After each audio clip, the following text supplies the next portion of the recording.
وَلَنَبْلُوَنَّكُمْ بِشَيْءٍ مِّنَ الْخَوْفِ وَالْجُوعِ وَنَقْصٍ مِّنَ الْأَمْوَالِ وَالْأَنفُسِ وَالثَّمَرَاتِ وَبَشِّرِ الصَّابِرِينَ۔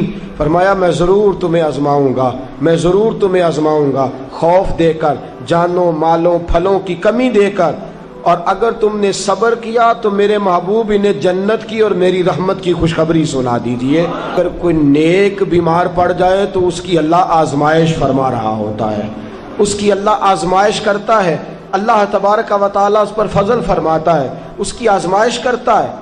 پھر ان مصیبتوں پر جو شخص صبر کرے، رب فرماتا ہے اگر میری رضا پہ راضی ہو گیا تو ان اللہ مع الصابرین، باقی نیکیوں پر میں ثواب دیتا ہوں، اور جو کوئی صبر کرتا ہے رب فرماتا ہے میں اس کا بن جایا کرتا ہوں، صبر کرنے والوں کے ساتھ ہو جاتا ہوں۔ اور جب اللہ آزمائش ڈالتا ہے نا تو جو کام سیدھے ہوتے ہیں وہ بھی الٹے ہونے شروع ہو جاتے ہیں۔ جب خدا کی طرف سے وَلَنَبْلُوَنَّكُمْ بِشَيْءٍ مِّنَ الْخَوْفِ وَالْجُوعِ وَنَقْصٍ مِّنَ الْأَمْوَالِ وَالْأَنفُسِ وَالثَّمَرَاتِ، جب اللہ کی طرف سے آزمائش آتی ہے، جب انسان پر اللہ کی طرف سے کوئی چیز نازل ہوتی ہے، آپ سونے کو ہاتھ رکھتے ہیں تو مٹی ہو جاتی ہے، آپ کسی طرف بھی، بہت سے دوست آ کے کہتے ہیں جی قدم آگے اٹھاتا ہوں جاتا پیچھے ہے، کیا کروں؟ تو میں اکثر عرض کرتا ہوں کہ تھوڑے دن قدم اٹھانا ہی چھوڑ دیں، کیا کریں؟ بیٹھ کے اللہ اللہ کریں، صبر کریں، دعا کریں۔ کچھ وقت انسان پر ایسا ہوتا ہے، تلک الایام نداولها بین الناس، جو اللہ نے انسان کے دن بدل کے رکھنے ہوتے ہیں، کچھ وقت ایسا ہو، پھر ایک وقت آتا ہے کہ وہی انسان مٹی میں ہاتھ رکھتا ہے تو اللہ اسے سونا بنا دیتا ہے۔ رب آزمائش کرتا ہے، رب آزماتا ہے۔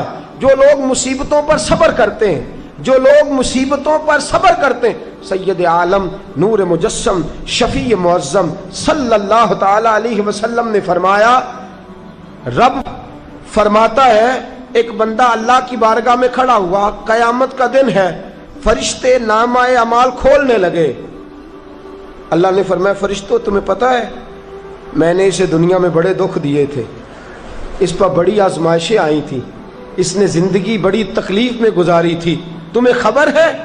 یا اللہ ہم جانتے ہیں، بڑا صابر ہے، بڑا صابر ہے، اس نے صبر کے ساتھ وقت گزارا، صبر کے ساتھ اپنے اوقات کو طے کیا۔ رب فرماتا ہے جو اتنا صبر کرے میں اس کا نامہ اعمال ٹٹولوں، اس کا نامہ اعمال کھولتے ہوئے مجھے شرم آ رہی ہے، سارا کچھ لپیٹ دو اور بغیر حساب کتاب اسے جنت میں داخل کر دو۔ یہ صبر کرنے والا ہے، یہ صبر کرنے والا ہے۔ بڑی خوبصورت حدیث، بڑی، بخاری شریف میں موجود ہے۔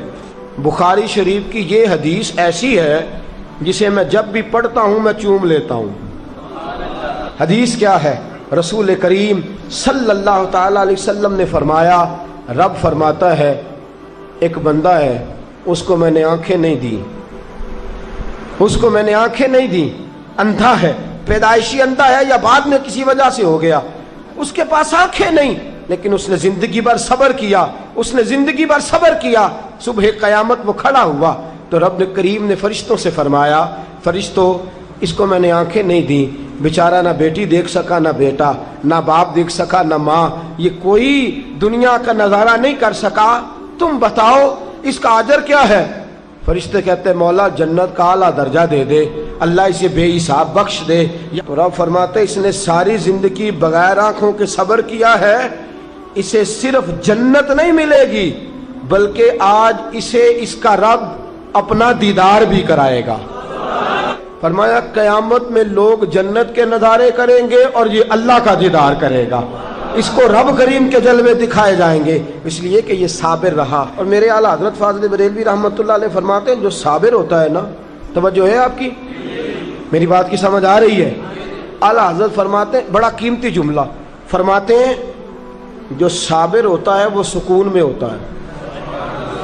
شیخ سعدی رحمۃ اللہ تعالی علیہ کے پاس ایک شخص آیا، کہنے لگا حضرت جی دیکھیں نا میرے پاس اتنے بھی پیسے نہیں کہ میں جوتے لے سکوں، فرمایا صبر کر اللہ دے گا۔ کہنے لگا جی صبر ہی کیا ساری عمر، اس نے جوتے لینے کے برابر بھی پیسے نہیں دیے، ننگے پاؤں پھر رہا ہوں۔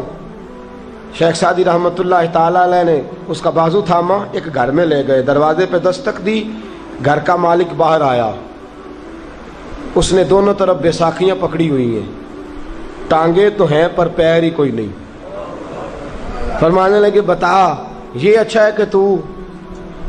کہنے لگا جی میں آپ سے بھی معافی مانگتا ہوں، اپنے رب سے بھی معافی مانگتا ہوں۔ نبی پاک صلی اللہ تعالی علیہ وسلم نے فرمایا خدا اگر تجھے مصیبت دیتا ہے نا،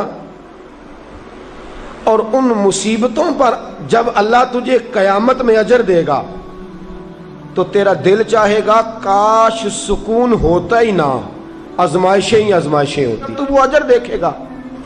وہ کسی دانشور نے کہا تھا کہ میرا باپ انتقال کر گیا، 6 مہینے گزرے تو میرا 18 سال کا بیٹا بھی انتقال کر گیا۔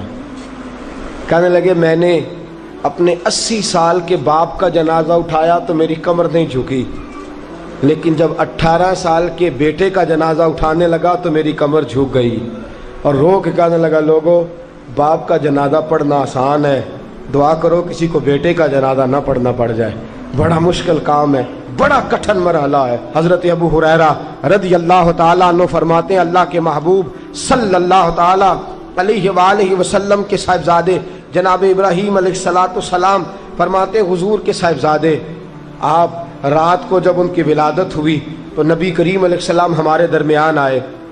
جاگیے ذرا غور فرمائیے گا بات پہ۔ سید عالم صلی اللہ علیہ وسلم تشریف لائے اور ہم نے حضور کے چہرے کو چمکتے دیکھا۔ ہم نے کہا یا رسول اللہ موڈ مبارک بڑا اچھا ہے، حضور کوئی خیر کی خبر ہے؟ فرمایا مجھے مبارک دو، اللہ نے مجھے بیٹا عطا فرمایا ہے۔ فرماتے ہیں اگلے ہی دن، ایک روایت ہے کچھ عرصے کے بعد، ایک روایت ہے اگلے ہی دن ظہر کے بعد میرے محبوب نے پیار کرنے کے لیے بیٹا اٹھایا اور صاحبزادے کی سانسیں اکھڑنے لگی۔ رسول پاک کے صاحبزادے نبی پاک کے مقدس ہاتھوں میں سانسیں اکھڑ رہی ہیں، حضور کے دستے مبارک میں صاحبزادے نے وصال کر دیا۔ آنکھیں بند کی تو نبی کریم کی مقدس آنکھوں میں آنسو آئے۔ رات خوشی تھی، رات حضور مبارکیں وصول کر رہے تھے، رات مسکرا رہے تھے، ایک ہی تو رات گزری ہے، 24 ہی تو گھنٹے ہوئے ہیں، آنکھوں میں آنسو بھر آئے ہیں۔ حضرت عبداللہ ابن عمر رضی اللہ تعالیٰ عنہ عرض کرتے ہیں یا رسول اللہ آپ رو رہے ہیں؟ حضور صاحبزادے کا انتقال ہوا تو رو رہے ہیں؟ نبی رحمت صلی اللہ تعالیٰ علیہ وسلم نے فرمایا عبداللہ دل میرا غمزدہ ہے، آنکھوں میں آنسو ہیں، پر میں اپنی زبان سے وہی جملے کہوں گا جس سے میرا اللہ راضی ہوگا، میں کوئی بے صبری والی بات نہیں کروں گا۔ اور یاد رکھیے مصیبتیں اللہ کے پیاروں پر آتی ہیں۔